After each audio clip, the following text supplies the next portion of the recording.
This is Pet Life Radio. Let's talk pets.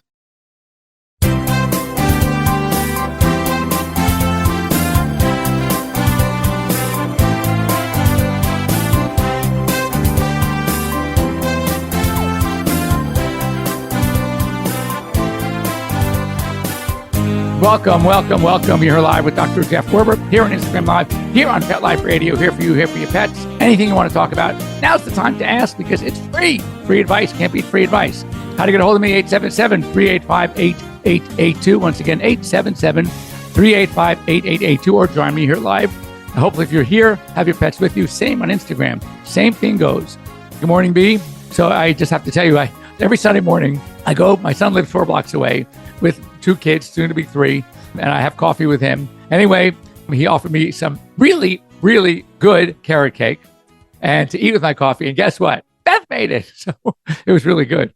Anyway, so thank you. Thank you for bringing that over to Brandon's house. So a couple of things, why you guys are getting the courage, the guts to ask me, it's not a silly question. It's a great question. Is ice cubes, are they bad for dogs to chew? And, ice cubes are pretty hard. I often recommend ice cubes. I'll tell you when I usually recommend ice cubes. When we have a dog that is vomiting, but what happens is they're still acting okay. So they want to drink, but what happens is because they vomited, they get really thirsty. They want to drink too much. Then when it comes to vomiting, anything that stretches that stomach, even something as benign as water, can induce more vomiting. So I'm trying to limit how much water they should be able to get. You're not going to just sit there and give them a tablespoon at a time. The solution: put a couple of ice cubes in an empty water bowl. As the ice melts, they can go and they'll drink the water. And that kind of governs how much and how fast your dog could drink. Because I want them to get hydration, but I don't want to stretch the stomach. So anyway, that seems to work. Now, as far as chewing them, a lot of dogs chew ice cubes. My dog used to love ice cubes. I would say that they're probably some of the veterinary dentists and those in the dental world will probably say like a hard bone. It might be too hard. Let's put it this way, and I can't guarantee it, but I've had many of patients, including my own dogs, chew ice cubes, never fractured a tooth. So it's probably okay. You might want to check with a veterinary dentist and see what they say. But other than that, look, a lot of dogs like ice cubes. They really do. They like chewing on them. And we want to do what keeps our dogs happy. If they like ice cubes, give them ice cubes. For me, give me ice cream. Not the cubes, just the cream. I'll be in good shape. So anyway, cat snippers. 10-month-old kitten has bad gas and soft stool. She has been dewormed, vaccinated, tried lots of foods. So, usually this is going to be something more dietary. And it was just a matter of combining. I would add, maybe think about some probiotics, maybe adding a little psyllium powder, some sort of bulk to the food. It could be cooked oatmeal, bran. I think some of those things could help. It's worth a try. Now, for a 10-month-old kitten, I would make it a very small, like maybe 1/8 of a teaspoon, just a piece of a little bit of psyllium powder, and see if that helps. Usually it's more of a colonic thing. It's unlikely at 10 months of age a disease. And again, I would recheck the stool. It could be a parasite.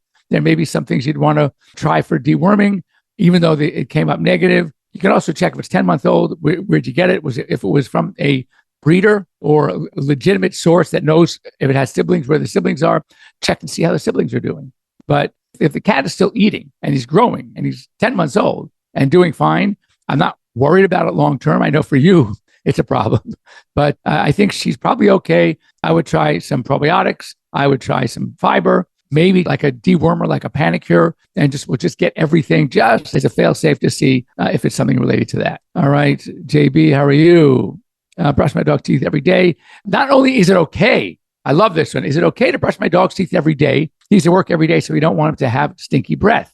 Well, and my feeling is absolutely. In fact, it's interesting. We were getting a lot of, I go on to, may as well talk about it now. I go on to some of the news sources before my show just to see what's going on in the veterinary world. What might you find interesting as pet parents? Because February is National Pet Dental Health Month. There were so many stories, even through the beginning of March, on dental health for pets. So I realized this is something we really should cover, because what many of you don't realize is that a bad mouth, bad teeth can, I'm not saying it's going to be, but it can be deadly ultimately. And that is the infections in the mouth, the infections in the bone, ultimate sepsis.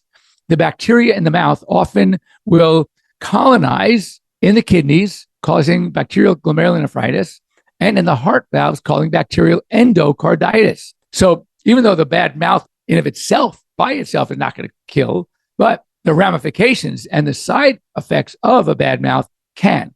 So the way kind of it works from a standpoint of how does this happen? It starts with plaque. Plaque is the film left over from what they eat. And if you notice, if you open your dog's mouth and look at the teeth, which teeth seem to have the most accumulation of tartar or calculus? So it doesn't take a genius to look and find out it's the back teeth. Really? Well, not surprising. Why? Because those are the teeth that are used to chew. Therefore, those are the teeth that are going to end up with the most plaque, the film left over after eating. Now, if you look at their incisors, usually clean, we're not talking horrendous mouth that's been not handled for years. I'm talking about routine. You look at the fangs, they have a little bit something on the upper right, the gum line, but not terrible. It really starts with the premolars and the molar. Now, incisors. What are the incisors for? Incisors were for cutting.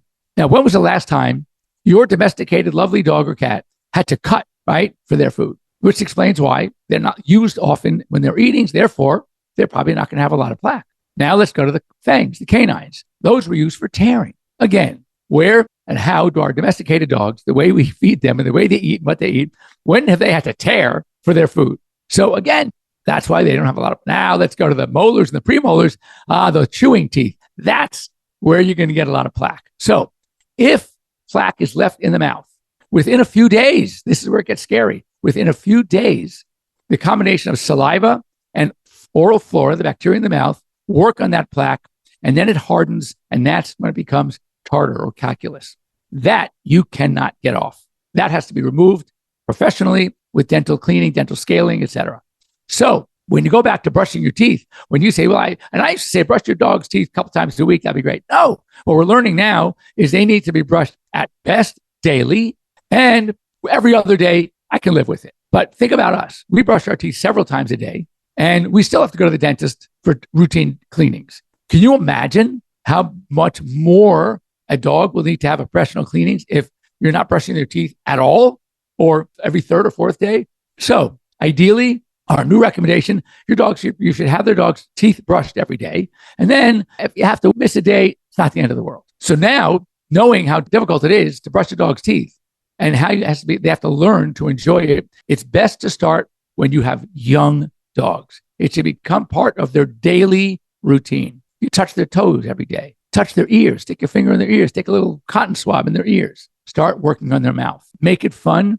Make it something that you're going to give them a lot of positive reward, get them to enjoy having their teeth brushed, and you'll be on the road to eliminating a lot of these oral problems. So I hope that helped. For those of you who are brushing your pet's teeth frequently, but not at least every other day, start doing it every day.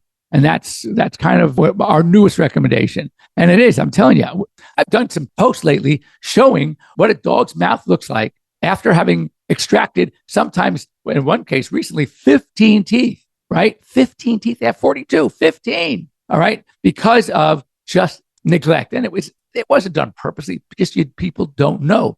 In fact, what was so interesting about this case with the 15 teeth, the mom had 2 Pomeranians, and she was taking them both on a somewhat regular, every 6 months or once a year, to one of these anesthesia-free places. I was a groomer. One was one of these outfits that does it anesthesia-free. And she would look at the teeth when they would come back, and they look pretty good. They did get the tartar away. But what was going on under the gums, which they can't do on an awake animal. I mean, when you think about a cat, it's sometimes tough, even for me, to open up a cat's mouth and get a good look, let alone start scraping away. So cats 100% need to be sedated. And dogs, to get under the gums, also need to be anesthetized. And that's why I know it's scary. We recommend, you get the blood test first. You make sure they're safe. Knock on whatever you want to knock on. I mean, we do sometimes, anywhere from 5 to 7 to 8 dentistries a day with anesthesia, and certainly have not, again, had any complications. If these animals are hooked up to monitoring equipment, you use the right medication. You make sure you start with a healthy animal. You do the blood test, etc.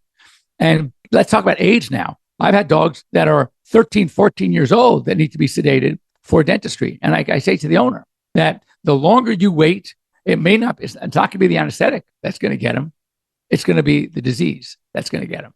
So it's more dangerous, in my opinion, to neglect the mouth than it is to take that very, very low risk and clean their teeth properly.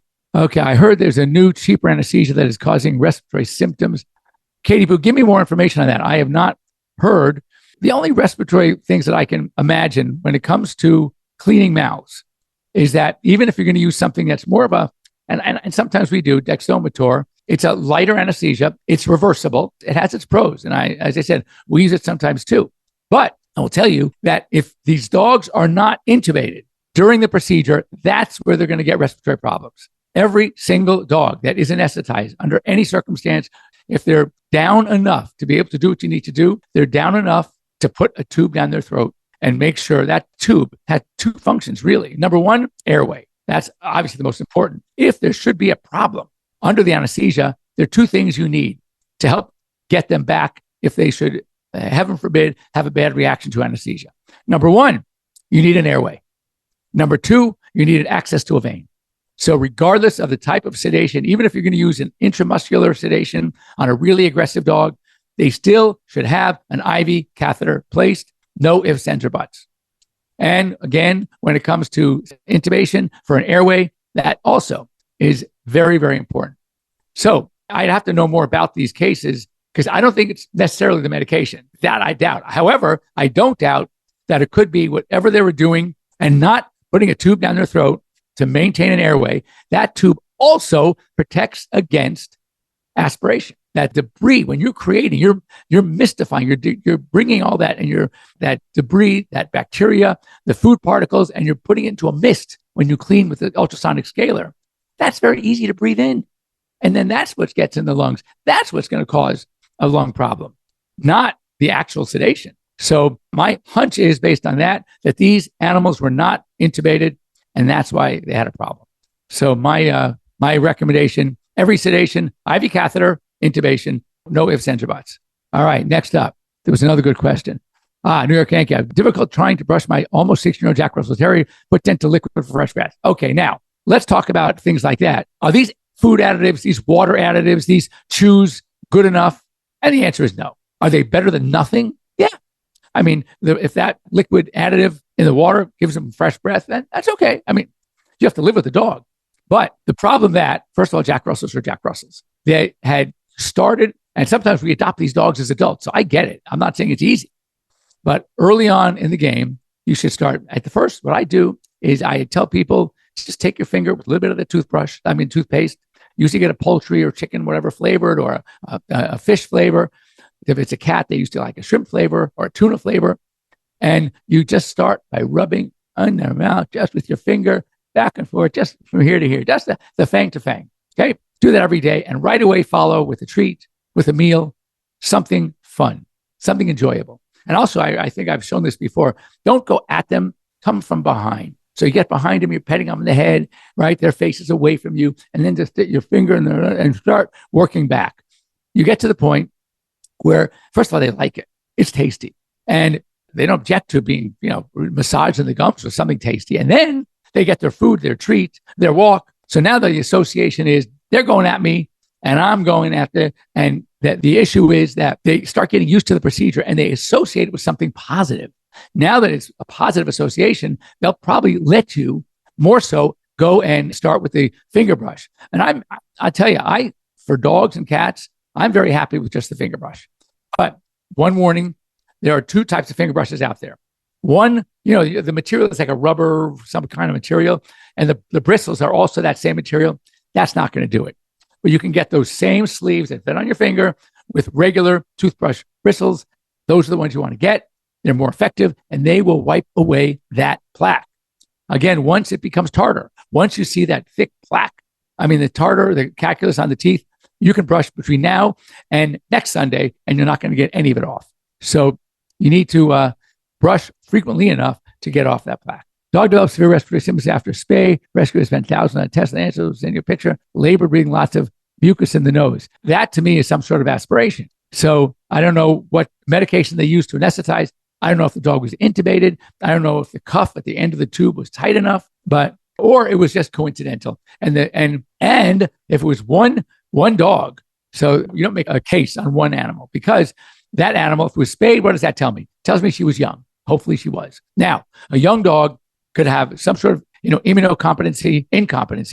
She could have had something else going on we didn't know about. Then she gets anesthetized, and that adds more stress to the body. And now whatever was lingering in a very simple, treatable condition becomes a lot more aggressive. And that's why she's having such problems now. So it's one of those things, but personally would not make a judgment on an anesthetic protocol based on one bad case, especially if it's the same protocol they've used for hundreds and hundreds of spays and neuters. Then it's probably not the protocol. It's probably that individual dog. All right. Question, doctor. Is it normal for a dog to limp occasionally after CCL surgery? It's been 12 weeks now. Yes, totally normally. First of all, I don't know what technique was used. Was it the lateral suture technique? Did they go intracapsular? Did they go extracapsular? Did they do a TPLO, TTA? It all depends. But the surgeon that comes into our office does TPLOs on big dogs, lateral sutures on smaller dogs.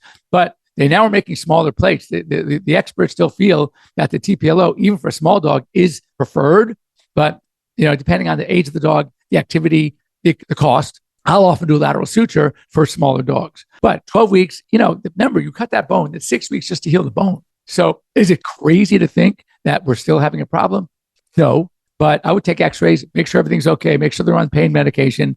If there was an implant, and now if it was done, if the other suture was the lateral suture was done, I would make sure they can do a drawer sign to see if the joint itself is still tight. Anyway, with that great question, we are going, hold on, surgeon told me not to worry unless he doesn't use the leg. And I agree. It's most likely going to be fine. It just takes time. It was a TPLO. Then for sure, you just have to give it more time. One more thing before we go to a quick break. The issue is that these dogs, when they have surgery like this, they do feel better. And yet dogs don't know that even though I feel better, I still got to take it easy. So it's often these dogs are doing too much too fast because they feel better. And then they're not letting the healing process finish completely without incident. So we have to be the brain. We have to stand up and say, no, dog, I know you want to go out there, but I'm not going to let you. I know you want to jump on the furniture, but I'm not going to let you. And you have to be a little more strict with these dogs. Anyway, hang on a second. Don't go away. We'll be back after these short messages from our sponsors here on Pet Life Radio. Take a bite out of your competition. Advertise your business with an ad in Pet Life Radio podcasts and radio shows. There is no other pet-related media that is as large and reaches more pet parents and pet lovers than Pet Life Radio. With over 7 million monthly listeners, Pet Life Radio podcasts are available on all major podcast platforms. And our live radio stream goes out to over 250 million subscribers on iHeartRadio, Odyssey, TuneIn, and other streaming apps. For more information on how you can advertise on the #1 pet podcast and radio network, visit PetLifeRadio.com/advertise today. Let's talk pets. Let's talk pets On Pet Life Radio. Pet Life Radio. PetLifeRadio.com.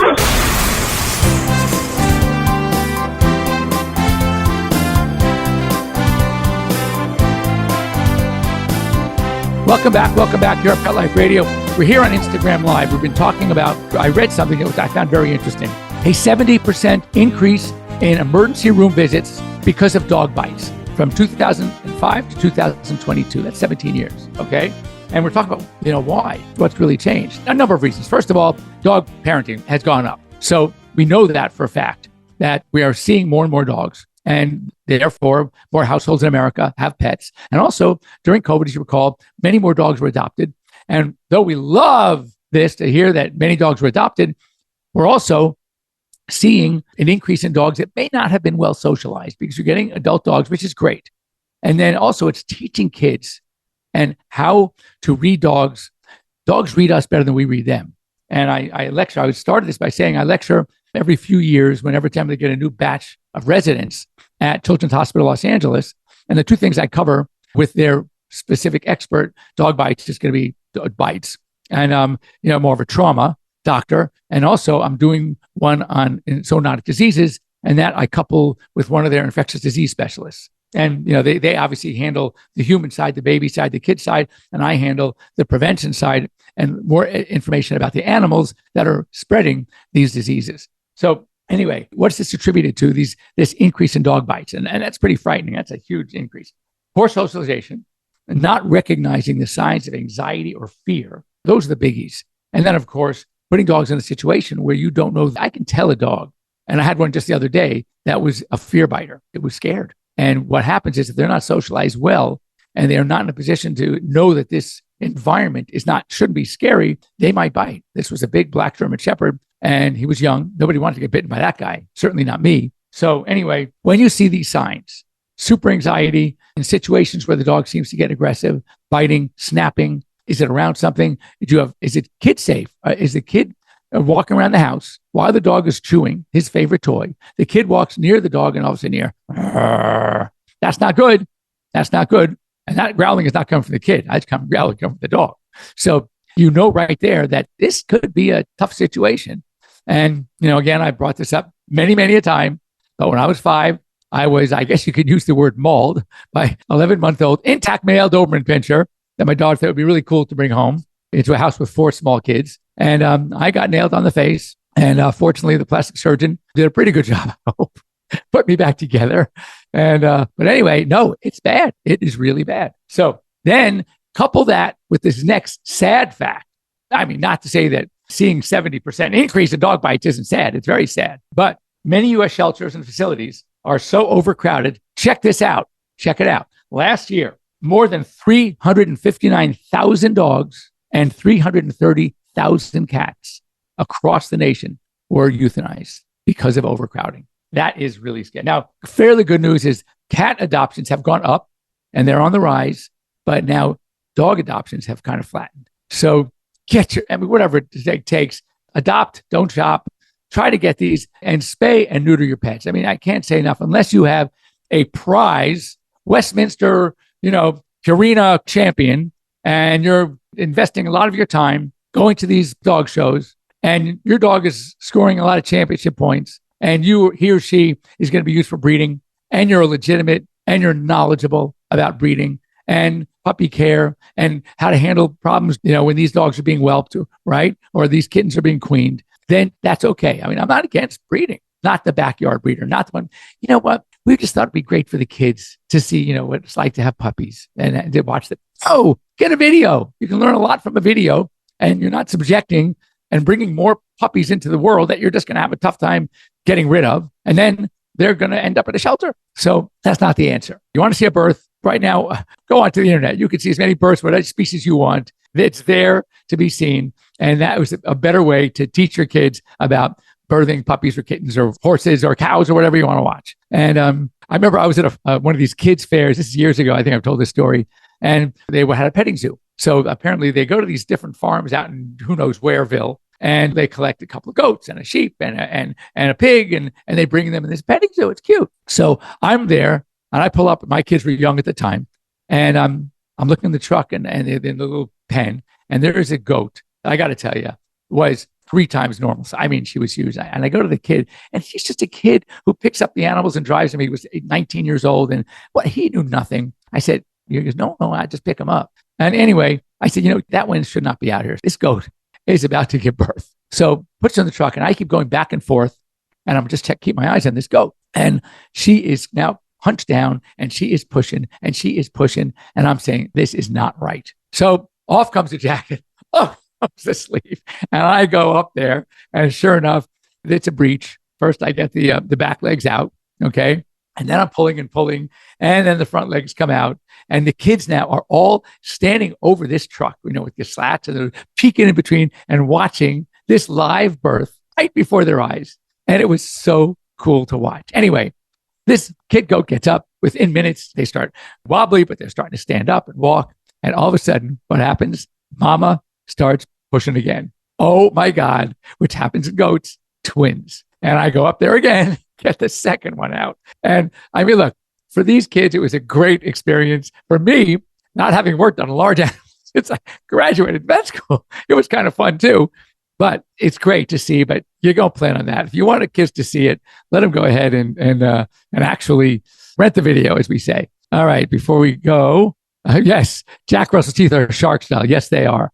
My 8-year-old poodle had 6 teeth removed on Friday. She is still out of sorts. How long's coming? She went right. Okay, so a couple of things with that, Michelle. So I don't know exactly what technique they used. First of all, it's not uncommon. All right. Pain meds and antibiotics go home with every animal that had tooth extractions. I think that's important. So I don't know, gabapentin, depending on this. If it's an 8-year-old poodle, meloxicam, Metacam probably was sent home as a non-steroidal. There are some things that it's going to be, but rubbing the face, I'm still sure it hurts. I don't know if they sewed up the gums or not, depending on how big of a defect was left in the mouth. And on top of that, I think that a lot of these teeth should have x-rays done, dental x-rays. And the reason for that is you want to make sure that there's no fragments of bone left behind.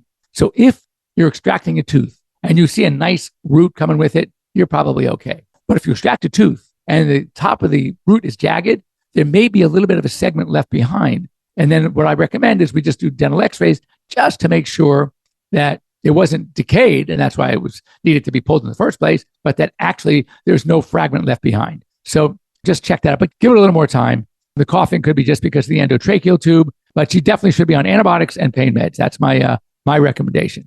All right, so I think that's it. All we have time for. Next week, we'll be here, same bat time, same bat channel. If you have any questions during the week, send them to me, because a lot of times your questions are so good that I really like to share them with the entire audience. So I may get back to you personally if it's something that's urgent, but I'm just, if it's a good one. And I tell people that all the time. I say, that's a great question. I'm going to use it next week on the show. So I don't know if I saw that article. There's an article in the Wall Street Journal a couple weeks ago now about these areas like Beverlywood, which is where I live. And it made the Wall Street Journal kind of good, kind of bad. It's gotten so ridiculously expensive. I think that was their key. But hey, we hit the map. They used to call Beverlywood Beverly Hills' little sister. Now I think it's becoming a big brother. So anyway, we're all set. Thanks for joining me. Any questions during the week? Otherwise, have a great week, everybody. Hopefully, we're here in LA. We're going to ease up on the rain, and we will. It's good for us. It really is. Okay, brush your pet's teeth. If there was a take-home lesson from today's show, get your pets into the habit of having their teeth brushed regularly. Every day is best. Every other day I can live with, but don't start going twice, 3 times a week, because it may not help as much as you'd like.